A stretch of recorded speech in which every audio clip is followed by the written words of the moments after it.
Sekalian, Assalamualaikum warahmatullahi wabarakatuh. Waalaikumsalam warahmatullahi Waalaikumsalam warahmatullahi wabarakatuh. Bismillah, alhamdulillah, ma'lu. Yang terhormat dosen pengampu psikologi belajar dan teman-teman sekalian perjuangan. Mungkin langsung saja ya. Saya selaku moderator dari kelompok 2 yang akan memandu jalannya presentasi tentang teori classical conditioning. Sebelum berjalannya presentasi kali ini, alangkah baiknya kita membaca basmalah terlebih dahulu. Bismillahirrahmanirrahim.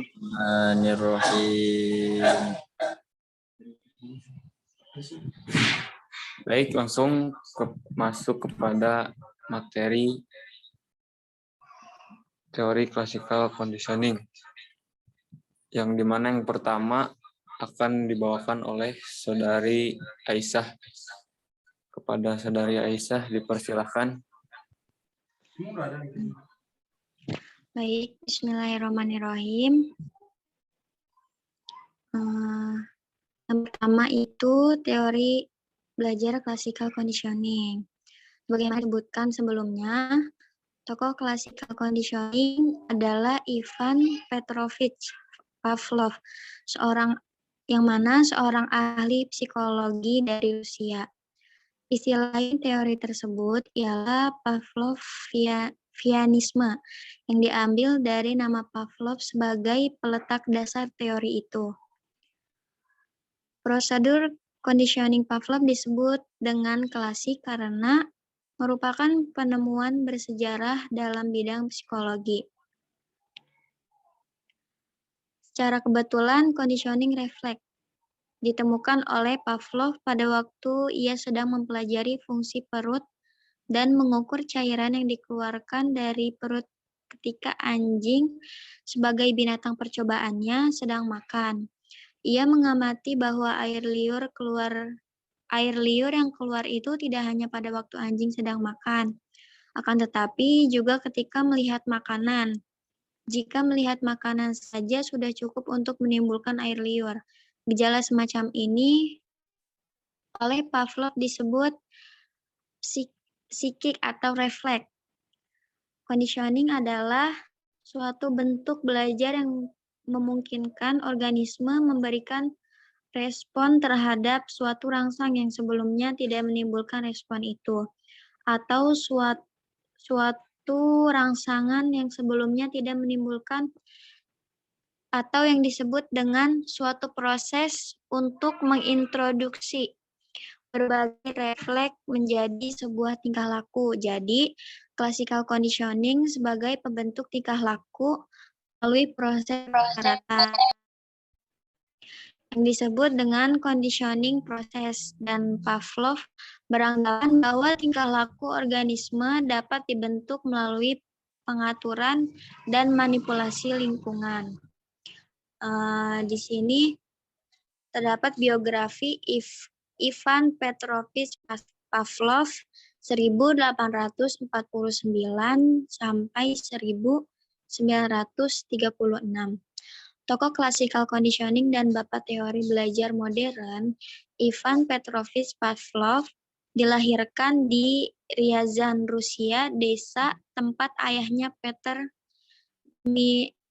Dmitrievich Pavlov menjadi seorang pendeta pada tanggal 18 September tahun 1849 dan meninggal di Leningrad pada tanggal 27 Februari 1936. Ia dididik di sekolah gereja dan melanjutkan ke seminari teologi. Ayahnya seorang pendeta, dan awalnya Pavlov sendiri berencana menjadi pendeta. Namun, dia berubah pikiran dan memutuskan untuk menekuni fisiologis. Dia sebenarnya bukanlah sarjana psikologi dan tidak mau disebut sebagai ahli psikologi, karena dia adalah seorang sarjana ilmu faal yang fanatik. Lalu pada tahun 1870, ia memasuki Universitas Petersburg untuk mempelajari sejarah alam di Fakultas Fisika dan Matematika. Pada tahun ketiga, ia mengikuti kursus di Akademi Medika Kiraginal. Namun, ia tidak ingin menjadi dokter, melainkan seorang ahli psikolog berkualitas. Pavlov meminta setiap orang yang bekerja di laboratoriumnya hanya menggunakan istilah-istilah psikologi saja. Jika asistennya ketahuan menggunakan bahasa psikologis, contohnya menunjukkan kepada perasaan atau pengetahuan si anjing, maka dia akan mendenda mereka. Eksperimennya Pavlov yang sangat terkenal di bidang psikologi dimulai ketika ia melakukan studi tentang pencernaan. Dalam hidupnya, Pavlov dipengaruhi oleh buku-buku abad ke-16, terutama yang ditulis oleh Pisarev. Dia sangat konsekuen dengan pekerjaannya sehingga banyak memperoleh tambahan pengetahuan tentang psikologi. Perjalanan Pavlov ke luar negeri memberikan arti penting dalam mendukung dirinya menjadi seorang psikolog. Keahliannya di bidang psikologi sangat mempengaruhi eksperimen-eksperimennya. Dalam eksperimennya, dia melihat bahwa subjek penelitian seekor anjing itu akan mengeluarkan air liur sebagai respon atas munculnya makanan.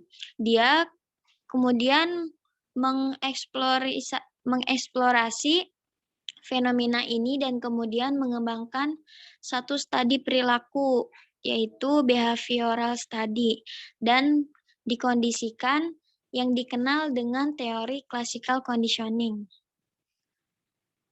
Menurut teori ini, ketika makanan disebut sebagai unconditioned or unlearned stimulus yang tidak dikondisikan atau tidak dipelajari, dipasangkan atau diikutsertakan dengan bunyi bel.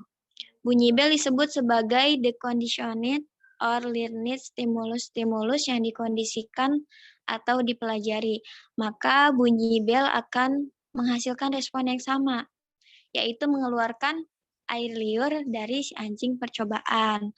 Hasil karyanya ini bahkan menghantarkan menjadi pemenang hadiah Nobel. Selain itu, teori ini merupakan dasar bagi perkembangan aliran psikologi behaviorisme, sekaligus meletakkan dasar-dasar bagi penelitian mengenai proses belajar dan pengembangan teori-teori tentang belajar. Pavlov telah melakukan penyelidikan terhadap kelenjar ludah secara intensif sejak tahun 1902 dengan menggunakan anjing itu. Hanya beberapa saat sebelum tahun itu, ketika Pavlov menginjak usia 50 tahun, dia memulai karyanya dan terkenal dengan refleks yang terkondisikan, yaitu condition reflex. Karya tulisnya adalah Work of Digestive Glands pada tahun 1902 dan Conditioned Reflex. Di tahun 1904, dia memperoleh hadiah Nobel dibanding Physiology or Medicine untuk karya tersebut. Karyanya mengenai pengondisian sangat mempengaruhi psikologi behavioristik di Amerika. Pengaruh Pavlov kepada para ahli psikologi malah tidak begitu besar. Pengaruhnya yang besar justru dalam lapangan psikologi. Pada dewasa ini, psikologi di Uni Soviet boleh dikata dengan seluruhnya Pavlovian. Pendapat Pavlov dijadikan landasan bagi psikologi di Uni Soviet. Karena hal tersebut serasi dengan filsafat doktrin historis materialisme. Salah seorang ahli yang berjasa dalam menyebarkan pengaruh Pavlov itu dalam lapangan psikologi adalah von Bedrevit, kecuali di Uni Soviet sendiri. Di Amerika Serikat pun pengaruh aliran psikologi ini besar sekali. Ketika Watson membaca karya Pavlov itu, dia merasa mendapatkan model yang cocok dengan pendiriannya untuk menjelaskan masalah tingkah laku manusia. Jadi, Pavlovianisme ini sangat berpengaruhnya terhadap perkembangan behaviorisme di Amerika Serikat. Yang kedua ada eksperimen Ivan Petrovich Pavlov. Dalam tahun-tahun terakhir, dari abad ke-19 dan tahun-tahun permulaan abad ke-20, Pavlov dan kawan-kawan mempelajari proses pencernaan dalam anjing. Selama penelitian mereka, para ahli ini memperhatikan perubahan dalam waktu dan kecepatan pengeluaran air liur. Dalam eksperimen-eksperimen ini, Pavlov dan kawan-kawannya menunjukkan bagaimana belajar dapat mempengaruhi perilaku yang selama ini disangka refleksif dan tidak dapat dikendalikan, seperti pengeluaran air liur. Berangkat dari pengalamannya, Pavlov mencoba melakukan eksperimen dalam bidang psikologi dengan menggunakan anjing sebagai subjek penyelidikan. Untuk memahami eksperimen-eksperimen Pavlov, perlu terlebih dahulu dipahami adanya beberapa pengertian pokok yang biasa digunakan dalam teori Pavlov sebagai unsur dalam eksperimennya. Yang pertama yaitu perangsang tak bersyarat, seperti perangsang alami, perangsang yang wajar gitu, yaitu perangsang yang memang secara alami, secara wajar dapat menimbulkan respon pada misalnya. Contohnya makanan yang dapat menimbulkan keluarnya air liur pada anjing. Dan yang kedua, perangsang bersyarat. Perangsang yang tidak wajar atau perangsang yang tidak alami, yang disebut dengan perangsang yang secara tidak menimbulkan respon, misalnya bunyi bel, melihat piring, mendengar tingkah laku orang yang biasa memberi makanan. Yang ketiga itu ada respon tak bersyarat. Respon alami, respon wajar, yaitu respon yang ditimbulkan oleh perangsang tak bersyarat, unconditioned stimulus. Dan yang keempat itu ada respon bersyarat atau respon yang tidak wajar, conditioning response, yaitu respon yang ditimbulkan oleh perangsang bersyarat. Dan adapun langkah-langkah eksperimen yang dilakukan Pavlov sebagai berikut. Yang pertama, anjing dioperasi kelenjar ludahnya sedemikian rupa sehingga memungkinkan penyelidik mengukur dengan teliti air ludah yang keluar dengan pipa sebagai respon terhadap perangsang makanan, yaitu berupa serbuk daging yang disodorkan ke dalam mulut si anjing itu. Eksperimen Pavlov diulang beberapa kali hingga akhirnya diketahui bahwa air liur sudah keluar sebelum makanan sampai ke mulut. Artinya, air liur telah keluar saat anjing itu melihat piring tempat makan, melihat orang yang biasa memberikan makan, bahkan saat mendengar langkah orang yang biasa memberi makanan. Dengan demikian, keluarnya air liur karena ada perangsang makanan merupakan suatu yang wajar. Namun, keluarnya air liur karena anjing melihat piring, orang atau bahkan langkah seseorang mereka suatu yang tidak wajar. Artinya, dalam keadaan normal, air liur anjing tidak akan keluar hanya karena melihat piring makanan. Orang yang biasa memberi makanan dan mendengar langkah-langkah orang yang biasa memberi makanan. Piring tempat makanan, orang dan langkah orang yang biasa memberi makanan merupakan tanda atau signal. Dalam eksperimennya, tanda atau signal selalu diikuti datangnya makanan. Berkat latihan-latihan selama eksperimen, anjing akan mengeluarkan air liurnya bila melihat atau mendengar signal-signal yang persis sama dengan signal-signal yang digunakan dalam eksperimen. Apabila dikaji secara mendalam, menurut psikologi, refleks bersyarat merupakan hasil belajar atau latihan. Namun, sebagai seorang ahli psikologi, Pavlov tidak tertarik pada masalah tersebut karena lebih tertarik pada masalah fungsi otak. Dengan mendapatkan refleks bersyarat, Pavlov berkeyakinan bahwa ia telah menemukan sesuatu yang baru dibanding fisiologi.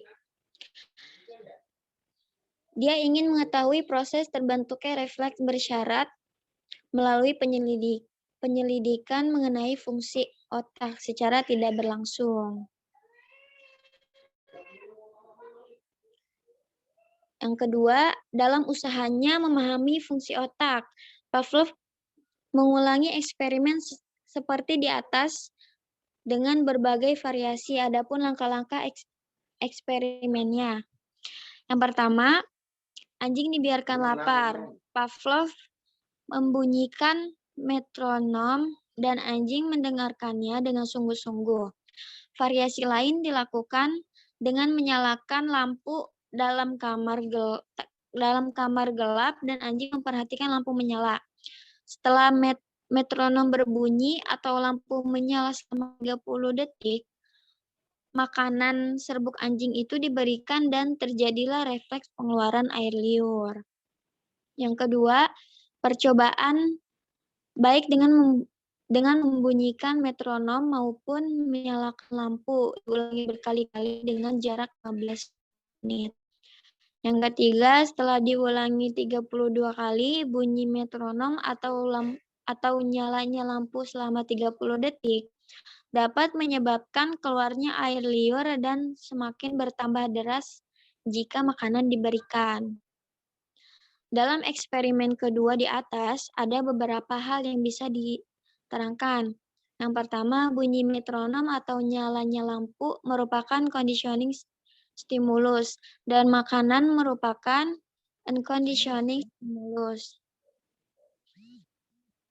Yang ketiga, makanan yang diberikan setelah air liur disebut reinforcer atau pengaruh yang memperkuat refleks bersyarat dan memberikan respon lebih kuat dibandingkan dengan refleks bersyarat.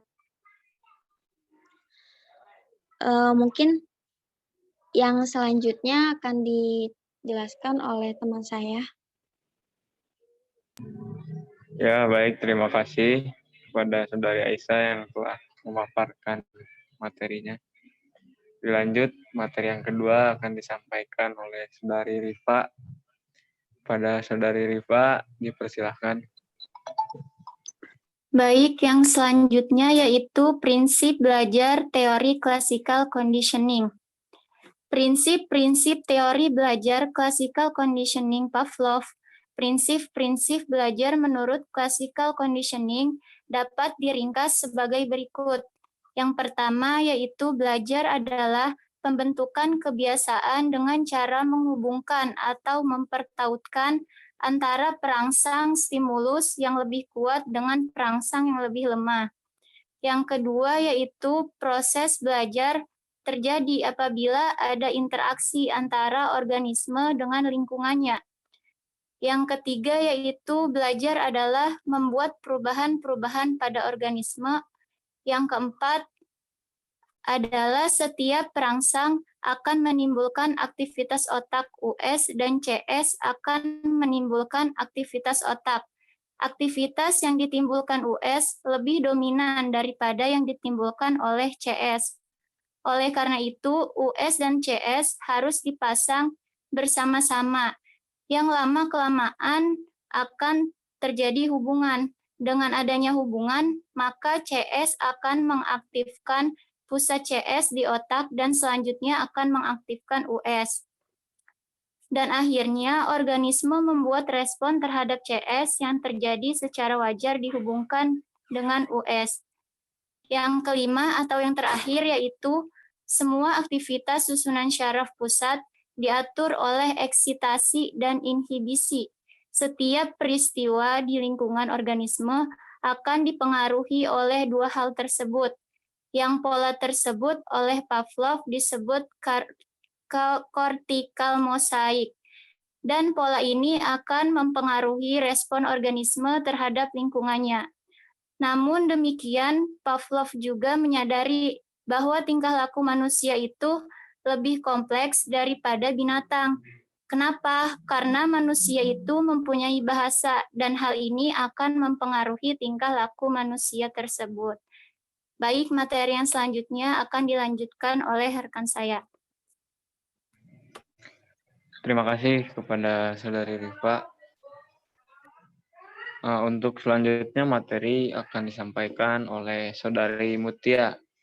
Kepadanya saya persilahkan. Baik, yang selanjutnya yaitu penerapan prinsip-prinsip teori belajar classical conditioning dalam pengajaran. Nah, dalam penerapan prinsip-prinsip teori belajar ini, kami menggunakan 3 perumpamaan, yaitu yang pertama, guru sorak. Nah, guru sorak itu maksudnya guru yang membentak. Nah, dalam pengajaran, bahwa bentakan seorang guru seringkali membuat seorang anak itu menjadi takut. Sama dengan halnya polisi mendorong dengan penuh ancaman. Nah, sehingga masyarakat akan menjadi takut terhadap polisi tersebut. Nah, kemudian ada perawat yang memberi suntikan. Nah, perawat yang memberi suntikan itu dapat membuat pasien takut karena mungkin dia sebelumnya mempunyai trauma juga dengan jarum suntikan. Terus stimulus netral yang berulang-ulang kali terjadi bersama-sama dengan stimuli ini cenderung untuk dikondisikan ketakutan sebagai respon. Jika seorang guru selalu meneliti seorang anak, kemudian hanya memperhatikan dia tanpa mengkritik, boleh jadi membuat dia menaruh perhatiannya. Hal yang ekstrim, anak bisa berhubungan dengan guru di kelas dengan perhatian dan ketakutannya yang ia kembangkan sama, atau ketakutan yang kadang ia tidak masuk akal. Hal yang sama juga dialami masyarakat yang fobia polisi atau pasien dengan perawat. Tetapi tanggapan positif yang dapat dibangun secara sederhana untuk mengkondisikan stimulus, jika seorang guru memuji seorang siswa, maka akan menimbulkan hal positif baginya, bahkan ketika dia tidak lagi dipuji. Pada akhirnya, proses ini dapat membangun hubungan baik di kelas. Nah, hal yang sama juga bagi polisi terhadap masyarakat, perawat dengan pasien. Stimuli yang dapat dipercaya menimbulkan hal positif. Penggantian stimulus dapat membantu bahkan pada pelajaran tertentu yang tidak berisi unsur perasaan. Pengaruh tersebut tidak memerlukan refleks sebagai titik awal. Beberapa psikolog menyebutnya belajar berlanjut atau associative learning. Hanya memerlukan 2 stimuli yang tidak bertalian terhadap bersama-sama pada suatu tanggapan atau keduanya dari stimulus yang ada. Jika seorang anak telah mempelajari bagaimana cara menggunakan unit balok kecil, kemudian stimuli ini dapat dipasangkan dengan hal yang lebih abstrak, mereka akan dapat menulis padanan yang menghasilkan apa yang diinginkan dengan baik. Dalam praktek pendidikan, mungkin bisa kita temukan seperti lonceng berbunyi mengisyaratkan belajar dimulai atau pelajaran berakhir. Pertanyaan guru diikuti oleh angkatan tangan siswa, suatu pertanda siswa yang dapat menjawabnya. Kondisi-kondisi tersebut diciptakan untuk memanggil suatu respon atau tanggapan. Ahli pendidikan juga menyarankan bahwa panduan belajar dengan mengkombinasikan gambar dan kata-kata dalam mempelajari bahasa akan sangat berguna dalam mengajar pemendarahan kata-kata. Dalam pengertian yang lebih luas lagi, Misalnya memasangkan makna suatu konsep dengan pengalaman siswa sehari-harinya akan membantu siswa dalam memahami konsep-konsep lainnya. Walaupun classical conditioning terus menjadi bidang yang aktif dalam psikologi saat ini, sebagian para ahli telah mulai meninggalkan teori psikologi ini. Baik, penjelasan dari saya sudah selesai. Selanjutnya saya serahkan kepada moderator.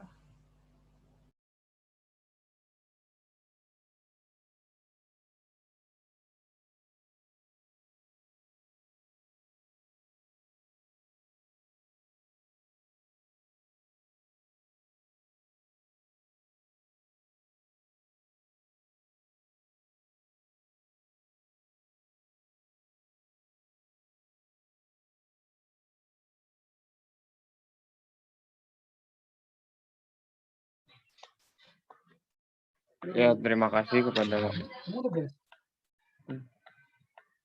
Saudari Mutia. Selanjutnya materi akan disampaikan oleh Saudari Eli. Kepada Saudari Eli, dipersilahkan. Baik, materi selanjutnya yaitu penerapan prinsip-prinsip teori belajar classical conditioning di dalam kelas. Berikut ini ada beberapa tips yang ditawarkan oleh Woolfolk 1995. Yang pertama itu memberikan suasana yang menyenangkan ketika memberikan tugas-tugas belajar. Misalnya menekankan pada kerjasama atau kerja kelompok gitu. Jadi pada hal ini daripada individu, misalkan kayak belajar kelompok gitu. Jadi banyak siswa yang akan memiliki respon emosional secara negatif terhadap kompetisi secara individual. Terus contohnya juga dari yang suasana menyenangkan itu juga membuat kegiatan membaca menjadi menyenangkan dengan menciptakan ruang membaca atau reading corner yang nyaman dan enak serta menarik. Lalu prinsip yang kedua itu membantu siswa mengatasi secara bebas dan sukses pada situasi-situasi yang mencemaskan atau menekan. Misalnya, yang pertama itu mendorong siswa yang pemalu untuk mengajarkan siswa lain cara memahami materi. Jadi dibantu gitu dengan cara misalnya dia takut berbicara di depan kelas, terus mintalah siswa untuk membaca sebuah laporan di depan kelompok kecil sambil duduk di tempat. Jadi awalnya duduk dulu di tempat biar dia melatih gitu ya, berani berbicara. Kemudian jika sudah terbiasa, mintalah siswa itu untuk membaca laporan di depan seluruh murid. Terus contoh dari prinsip yang kedua juga itu ada membuat tahap jangka pendek untuk mencapai tujuan jangka panjang. Misalnya dengan memberikan tes harian, mingguan, agar siswa dapat menyimpan apa yang dipelajari dengan baik. Jadi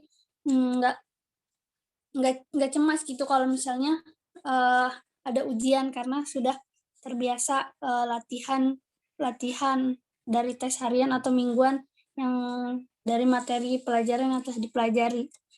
Lalu prinsip yang ketiga itu membantu siswa untuk mengenal perbedaan dan persamaan terhadap situasi-situasi sehingga mereka dapat membedakan dan menggeneralisasikan atau mengumumkan secara tepat. Misalnya, meyakinkan siswa yang cemas ketika menghadapi ujian masuk sebuah sekolah yang lebih tinggi tingkatannya atau masuk perguruan tinggi. Bahwa tes-tes tersebut sama dengan tes-tes prestasi akademik lain yang pernah mereka lakukan. Jadi jangan dibuat panik gitu. Jangan ditakut-takuti juga kalau misalnya tes-tes masuk perguruan tinggi atau sekolah yang lebih tinggi itu sulit gitu. Terus yang contohnya selanjutnya menjelaskan bahwa lebih baik menghindari hadiah yang berlebih dari orang yang tidak dikenal. Mungkin cukup sekian materi dari saya. Saya kembalikan ke moderator. Ya, baik. Terima kasih kepada Saudari Eli. Maaf, ini karena waktunya kan tinggal 6 menit lagi ya. Jadi kalau udah usahakan selesai sebelum Zoom-nya habis ya. Untuk yang belum. Oke, silakan dilanjut, Mak. Bu, mohon maaf suaranya putus-putus. Suara saya putus-putus. Iya, Bu. Ya. Oke, materi selanjutnya akan disampaikan oleh Saudara Bahar. Pada Saudara Bahar, dipersilakan. Baik, bismillah. Apakah jelas suara saya? Jelas. Baik. Di dalam sebuah teori pastinya ada kelebihan dan ada kekurangan. Begitupun juga dengan teori classical conditioning. Baik, saya akan menjelaskan ya teori kelebihan daripada teori classical conditioning ini. Kelebihannya itu ini kita hubungkan dengan komunikasi kita di dalam kelas ya antara guru dan murid gitu. Kelebihannya itu adalah ketika di saat peserta didik tidak menyadari bahwa dirinya sedang dikendalikan oleh stimulus. Stimulus ini berasal dari luar dirinya gitu. Maka secara tidak langsung itu akan memudahkan pendidik atau guru dalam melakukan pembelajaran terhadap anak didik tersebut. Karena tadi itu peserta didik tidak sadar kalau dia sedang dirasuki oleh stimulus yang berasal dari luar dirinya. Jadi ilmu itu gampang masuk kepada peserta didik. Itu yang pertama. Itu kelebihannya. Baik, selanjutnya kekurangannya.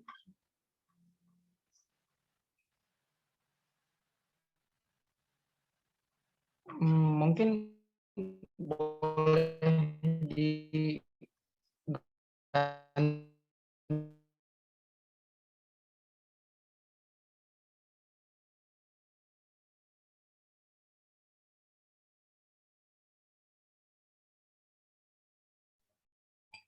Kenapa, Pak?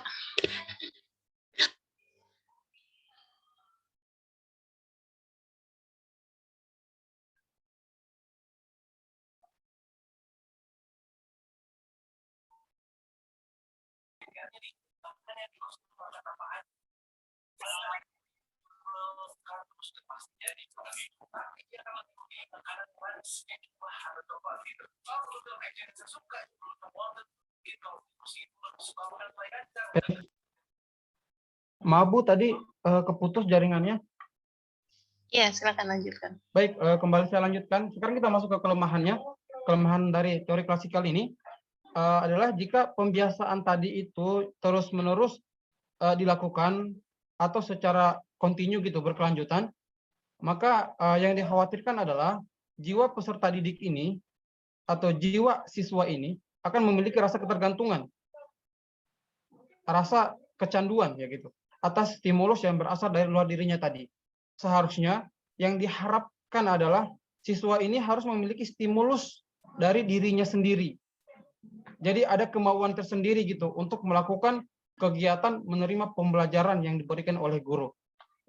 Begitupun dengan kegiatan untuk memahami ya, untuk kegiatan berusaha untuk memahami kegiatan atau terhadap materi yang diberikan oleh guru. Mungkin dari saya itu saja karena waktu juga sempit sekali. Saya cukupkan, semoga dipahami oleh teman-teman. Oke, saya kembalikan kepada moderator.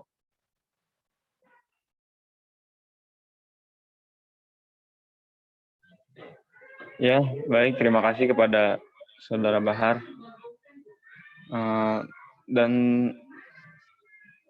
materi terakhir akan disampaikan oleh saya sendiri, yaitu mengenai prinsip teori belajar perspektif Islam.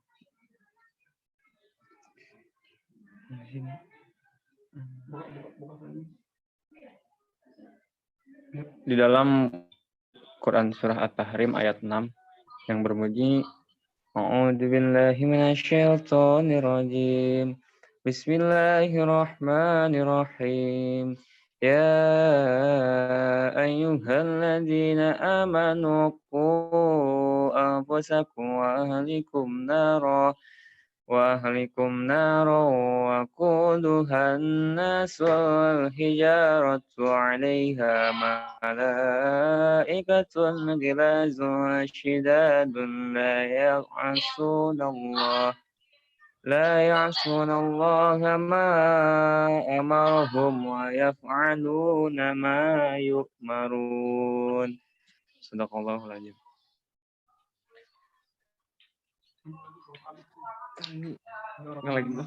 Allah. Yang artinya yaitu wahai orang-orang yang beriman, perihala. Mungkin langsung dilanjutkan saja ya. Terkait prinsip teori belajar perspektif Islam. Teori belajar dalam perspektif Islam yaitu suatu perubahan perilaku yang dialami oleh siswa. Nah, di mana siswa ini mampu dalam bertingkah laku dengan cara yang baru sebagai hasil dari interaksi atau stimulus dan respon. Nah,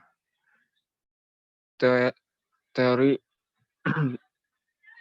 belajar dalam perspektif Islam ini itu sering terjadi pada individu yang lebih kepada gejala-gejala atau fenomena jasmania yang terlihat dan terstruktur.